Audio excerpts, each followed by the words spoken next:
Okay, this is on the Hadlock job, number 54688, installed on 530 and 31 by Brett.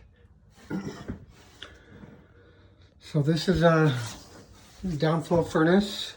We're switching out the furnace and the AC. It's kind of weird here.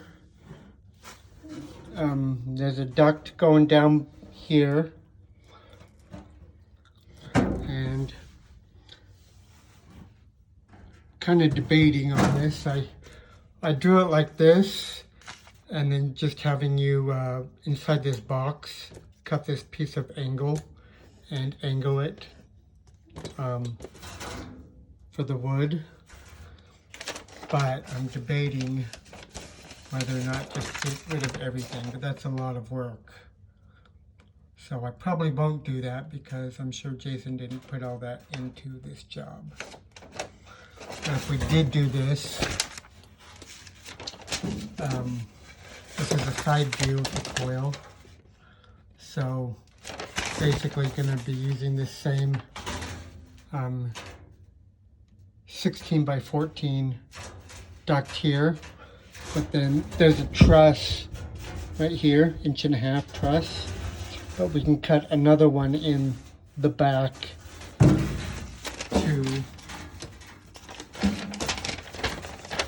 a starting collar. This will be 6 by 16, will be 10 by 16. We can cut this under the gas line. There's a gas line right here. And that way we can at least get a little bit more duct before it blanks off. Oh no, I'm gonna call Jason on this. So, but for right now, we'll leave it this.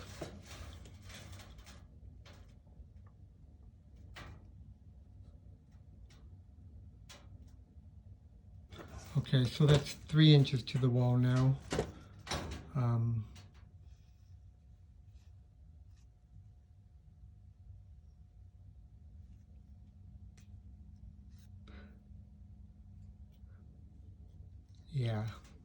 Yeah, that needs to stay 3. Sorry, I was just seeing how I can get it back closer, but with the front being right here, that needs to be 3 inches off the back wall. So, duct just as it shows, we'll have a 5-inch wide filter box right here. And then I have a 9.5-inch piece of duct. So this is a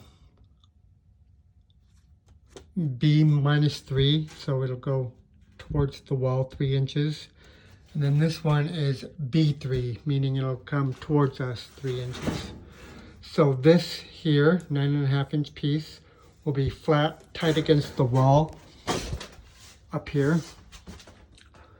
And that matters because we're going to cut out the back of the duct and the sheetrock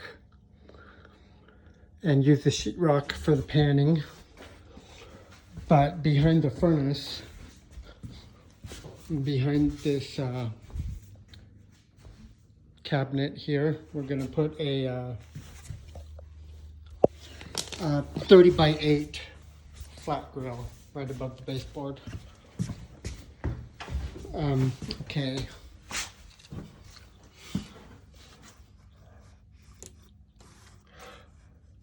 Okay, so I have a cutout sheetrock and a 30 by 6 flat low grill. Anyway, cut line right there, and right now your cut line's at the floor. If I change it, I will text you, but you can see the slips and stuff down there, so you just recut your hole into the duct down there. If I leave it like this, I did give you turning vanes to put in this T right there. Okay, combustion air is okay. Your vent, you're going to run 2-inch PVC into the basement with the flue kit, and then 2-inch PVC out the back to flat termination. Okay, so the gas.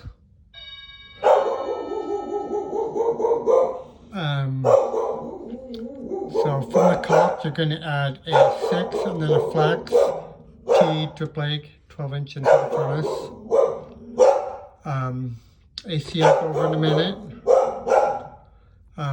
The drain. I first gave you all the stuff to do ABS drain, but then I saw there's a drain right there, and that goes into an ABS pipe to a P-trap to the main. So you can just drop your 3/4 inch PVC right into that hole a little bit. Also add a drain pan overflow safety.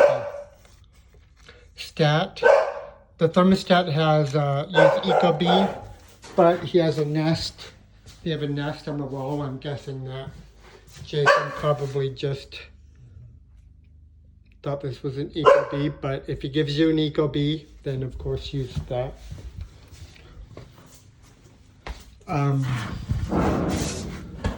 Okay, I told you about the return air. Furnace power. I'm just going to give you a new box switch and cover. These are what you want, but that's pretty beat up. Add vanes in the crawl space in the T. So give you those vanes. Oh, so this flat metal here is to piece your angles inside that box, so you don't have wood in there and kind of, you know what I mean. So that's your turning vanes. Okay, let's go over the AC. So your new AC is 7/8. It's 28 by 27 length and width. Max breaker is a 30. So let's go out and see what we got. So the electrician is going to, so we have our breaker right there. It is this 50 amp breaker, and we have no disconnect on the wall. I labeled it right there, but it's also right there. So let's go out to the side yard.